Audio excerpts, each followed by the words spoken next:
bahwasanya sakit itu karena dosa-dosa kita diampuni oleh Allah Ta'ala, yakin yang kita omongkan itu tidak menjadi dosa di hadapan Allah Ta'ala. Ayo kita pikirkan, kalau kita menyebabkan sesuatu yang tidak benar, tidak sesuai dengan dalil yang ada dalam Quran khususnya, karena kalau dalam hadis itu masih dalam ada yang dalam perdebatan, ada yang sebenarnya dhaif tapi dikeluarkan oleh orang-orang karena menginginkan ini yang cocok dengan hati saya, ini yang cocok dengan hati saya.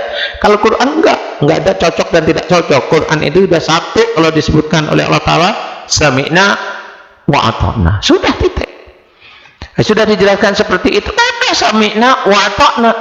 Oh, berarti kalau saya sakit berarti masih ada dosa di hadapan Allah. Iya, semua manusia berdosa termasuk saya, cuma mau mengakui tidak, itu yang menjadi pentingnya di hadapan Allah Ta'ala.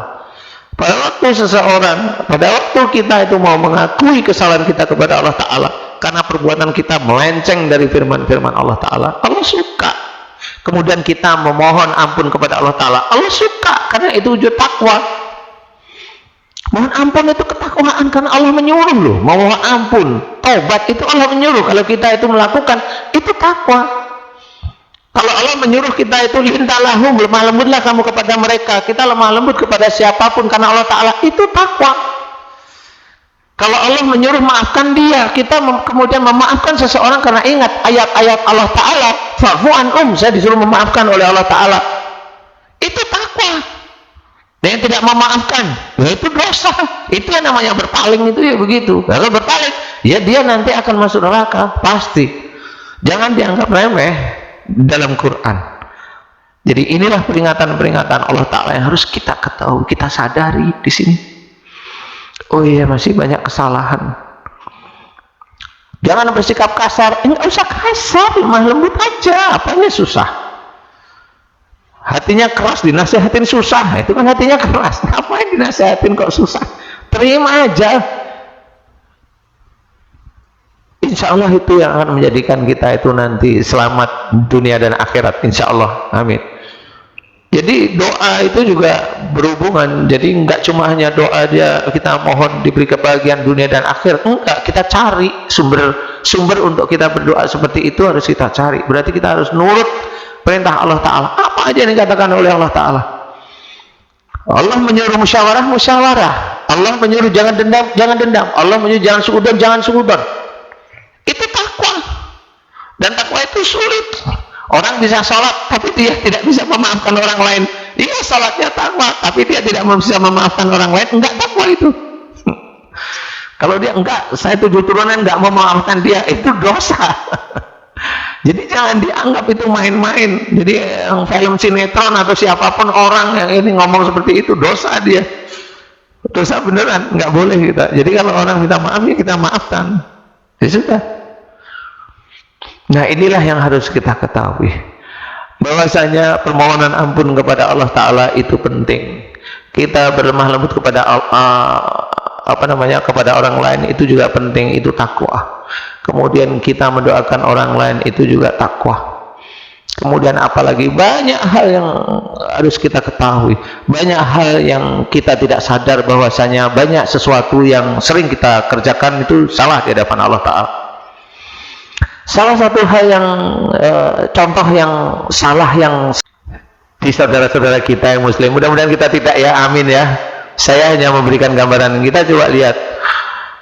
Seringkali kita itu untuk, mohon maaf sebenarnya saya tidak menyindir, tetapi ini saya ingatkan, jadi mudah-mudahan majelis di sini ini paham ya. Seringkali kalau kita itu mau menyumbang ke yatim piatu ditanyain, ini mau didoakan untuk apa? Pasti gitu, betul nggak sih? Apakah itu pantas di hadapan Allah Ta'ala? Orang yayasan itu bilang gitu, menurut saya nggak pantas. Benar. Kemudian apakah seseorang yang mengajak yatim piatu ke rumahnya kemudian minta didoakan agar apa? Agar apa aja? Agar dia lebih berhasil bisnisnya, agar dia itu jabatannya naik, agar dia itu negara, umpamanya kalau negara ini makmur, sentosa, damai, berdaulat, adil dan makmur. Saya ulangi lagi, saya juga lupa. Ya itu nggak benar itu di hadapan Allah Ta'ala. Loh, nggak benernya gimana? Satu hal sebenarnya, kalau kita itu mau memberikan apa, memberikan sedekah kepada yatim piatu, memberikan makanan kepada yatim piatu, itu sudah diatur oleh Allah Ta'ala bagaimana kita itu memberi makan pada yatim piatu. Ya sudah dijelaskan, salah satunya di dalam surat Al-Insan, itu mulai dari ayat 5-9 itu diceritakan urut-urutan orang yang ada di dalam surga. Orang yang di dalam surga itu akan diberi cawan oleh Allah Ta'ala yang berisi air kafur, yaitu air yang ada di surga, mata air yang ada di surga. Nah, itu salah satunya. Itu bagaimana itu bisa mendapatkan air kafur itu? Ini orang ada di surga, yaitu orang-orang, ini cirinya di dalam firman tersebut, orang-orang yang memberikan makanan kepada fakir miskin, yatim piatu, dan tawanan perang maksudnya, tetap dikasih makan. Jadi kalau mamanya kita besok berperang, kita punya tawanan perang orang kafir, kasih makan, jangan dibiarin mati, kasih makan. Ini salah satunya, dan itu biasa kita lakukan. Orang pasti ngelakuin, oh ngasih makan fakir miskin, kemudian yatim piatu, betul ya? Itu normal nggak itu? Nah, yang penting itu yang 9 ini.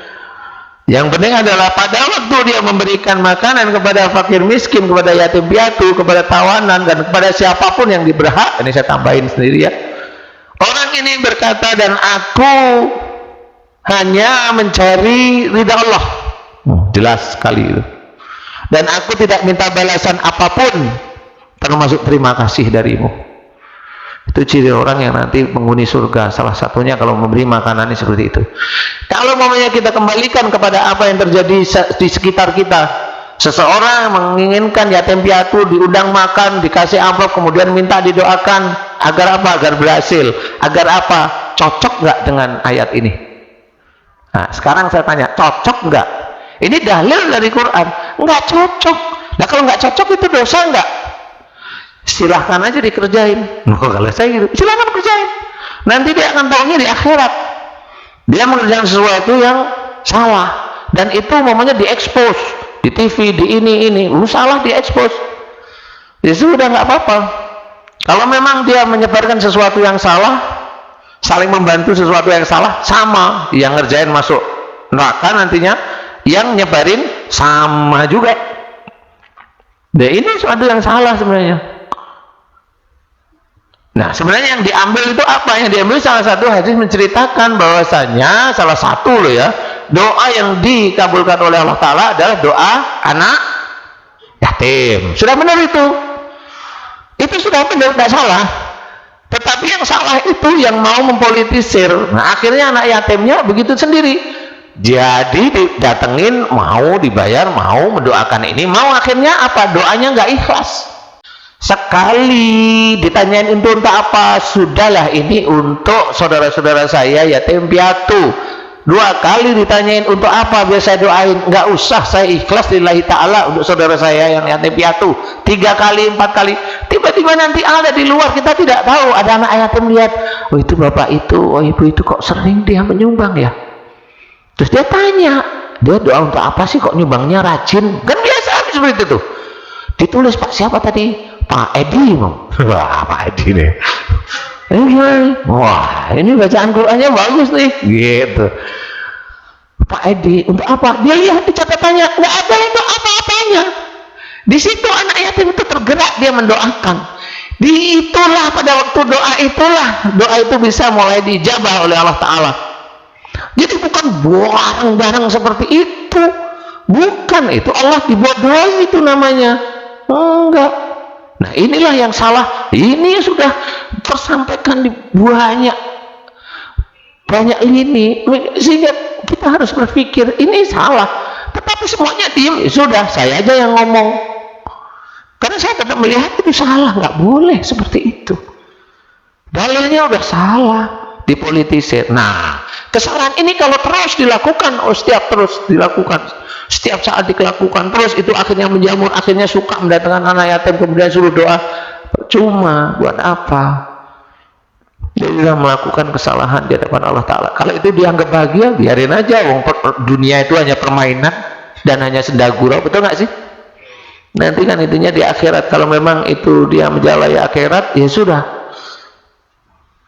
Dan sudah diceritakan di dalam Quran, sedikit sekali manusia yang bersyukur. Banyak cerita di dalam Quran itu sedikit sekali manusia yang bersyukur. Itu sebenarnya kalau Allah sudah menceritakan sedikit sekali manusia yang bersyukur, itu sedikit sekali manusia yang masuk surga sebenarnya itu. Dan di antara yang bersyukur itu, yaitu tadi. Siapa di antara sedikit itu berarti sedunia itu nanti akan dilihat, orang muslim sedunia dilihat. Sedikit yang bersyukur. Bersyukur kenapa? Bersyukur salah satunya pergi dari sana menuju sini sampai sini. Alhamdulillah ya Allah atas perlindunganmu aku sampai tujuan dengan selamat. Alhamdulillahirabbil alamin. La haula wala quwata illa billah. Sudah. Bukan berarti ya sampai sini sekian jam, wah ini cepat berarti hebat dong nyetir saya. Sombong itu sudah. Sama aja kena lagi nanti. Bersyukur itu seperti itu, bersyukur alhamdulillah bisa mendatangi majelis, insya Allah kita benar-benar thalabul ilmi karena Allah Ta'ala ini juga disyukuri. Jarang-jarang kita itu diajak berakhlak yang baik, kan itu jarang-jarang, ya ada sih tapi jarang. Nah ini saya ceritakan harus disyukuri. Alhamdulillah ya Allah malam ini aku bisa mengikuti pengajiannya Ustaz Danu. Mudah-mudahan pelajaran malam ini bisa meningkatkan imanku dan ketakwaanku kepadamu. Amin amin ya rabbal alamin. Alhamdulillahirabbil alamin. La haula wala quwata illa billah. Itu yang bagus. Jadi semua hal tentang kehidupan kita itu untuk meningkatkan iman dan ketakwaan kita, bukan untuk merosotkan kita, bukan untuk mau kesombongan, enggak ada. Semuanya untuk Allah Ta'ala, semuanya untuk Allah Ta'ala. Makanya diceritakan inna sholati wa nusuki wa mahyaya wa mamati lillahi rabbil alamin. Sesungguhnya sholatku hanya untuk Allah Rabbul Alamin, ibadahku hanya untuk Allah Rabbul Alamin, hidupku dan matiku hanya untuk Allah Rabbul Alamin. Berarti semuanya yang kita kerjakan semuanya di dunia ini memang hanya untuk Allah kalau kita menginginkan surga. Itu kuncinya. Dan bagaimana hanya untuk Allah? Ya itu sudah ada dalilnya dalam Quran, itu sudah ada diterapkan dalam sunnah, itu sudah ada dalam hadis-hadis yang sahih. Jadi kita tinggal baca, tanya pada guru-guru kita yang memang paham. Insya Allah paham. Nah inilah yang harus kita ketahui, bahwasanya yang namanya patuh kepada Allah Ta'ala itu takwa. Setiap hari, apalagi kalau mamanya kita dengar salah satu cuplikan ayat innamal a'malu biniat, ya semua perbuatan itu tergantung niatnya. Nah sekarang saya tanya, kalau semua perbuatan tergantung niatnya itu kita mau niatnya karena Allah Ta'ala, coba kita dari mulai pagi sampai kita mau tidur aja, dari kita mulai bangun tidur sampai kita mau tidur, bangun tidur lupa kita bersyukur pada Allah Ta'ala, ya bisa sholat kita lupa kita itu bersyukur bahwa kita bisa sholat, ya kemudian kita bisa ngobrol dengan suami, dengan istri, dengan anak-anak, lupa kita syukuri. Kemudian kita siang melakukan pekerjaan, lupa enggak basmalah. Selesai melakukan pekerjaan sore hari, lupa enggak hamdalah, kan gitu ya. Kemudian di siang harinya kita melakukan proyek, alhamdulillah, tapi di sini bangga, lu kan repot semua. Jadi yang kita kerjakan itu karena Allah atau karena nafsu? Akhirnya kita ngerti bahwa ya Allah ya Rabbi, yang saya kerjakan itu kok nafsu saya semua. Nah ayo kita perbaiki. Di bulan Ramadan ini adalah bulan penuh ampunan, benar. Tetapi kalau bisa jangan dosa kita seubuk, seabrek itu kita diampuni sama Allah Ta'ala, kita tidak tahu diampuni apa enggak. Ya memang itu bulan penuh ampunan, benar. Banyak para ustadz itu menceritakan semua dosa-dosa kita diampuni, ya alhamdulillah kalau itu betul. Tapi jangan merasa kita bangga. Kalau kita merasa bahwa kita bangga bahwa dosa kita diampuni, sombong nantinya, betul nggak sih? Sombong nantinya. Makanya tetap kita satu persatu ayat-ayat Quran itu kita kerjakan satu persatu. Nah inilah yang akan menjadikan kita itu, akhlak kita itu insya Allah baik. Rasulullah itu Al-Quran yang berjalan, ya jangan hanya cuma takjub seperti Al-Quran yang berjalan. Kenapa? Ya beliau menjalankan firman-firman Allah dengan tertib tanpa mengeluh. Lah kita itu yang namanya kita mencoba mengamalkan syukur dan sabar itu kan susah sekali, betul ya? Diberi sesuatu oleh Allah Ta'ala nggak cocok, gerutu. Kita mau melakukan sesuatu kemudian kita itu dalam jangka waktu tertentu itu belum selesai atau belum ada hasilnya, jengkel, kok nggak selesai-selesai, kapan nih Allah begini-begini. Jadi kita malah suudzon sama Allah. Nah, itu nggak bisa kita menjalankan sehari-hari seperti itu, tuh susah sekali, dan itu dosa loh, nggak main-main. Jangan bilang itu manusiawi. Ya, kalau kita lihat dari manusianya, ya itu manusiawi. Tapi kalau kita ingin menjadi orang yang takwa, yang nanti akan dimuliakan oleh Allah Ta'ala, jangan lihat manusianya, kita lihat adalah akidahnya. Ayo kita kerjakan seperti itu. Membaca Quran, jangan mengejar bahwa Ramadan ini saya harus khatam, nggak usah dikejar. Ya belajar Quran ya baca aja biasa. Karena mau khatam di bulan Ramadan, nggak taunya bulan-bulan di luar bulan Ramadan tuh nggak pernah baca Quran, kan lucu. Jadi Allah itu bisa kita tipu. Enggak seperti itu ya. Kalau sebelumnya sudah baca Quran normal, nah di bulan Ramadan tuh nggak usah kita ngejar khatam. Allah Ta'ala yang akan memberikan rahmatnya kepada kita. Jika kita memang sehari-hari sudah baca Quran, kemudian di bulan Ramadan kita tetap baca Quran dengan tidak dikejar bahwa saya harus khatam banyak, itulah itu Allah akan masuk. Kalau memang dia sehari-hari sedekahnya bagus, lemah lembut, ini sudah sejak dulu, jadi nggak cuma ini, sejak dulu dia lemah lembut mencari, mirip seperti gimana caranya Rasul itu kepada orang lain, beliau berbicara, kita ikutin. Bagaimana Rasulullah itu dengan istrinya berbicara, kita ikutin, kan gitu ya. Bagaimana Rasul mengecakkan itu mengaplikasikan ayat-ayat Quran, kita ikutin. Walaupun kita itu kepondal-pondal ya apa sih? Terpontang-panting, maksud saya kepontang-panting menjalankan itu susah sekali. Tapi kita tetap lurus saja. Nah Allah itu melihat lurusnya kita kepontang-panting, nggak apa-apa diketawain sama malaikat raqib. Tapi tetap melihat kita baik, itu yang jadi catatan.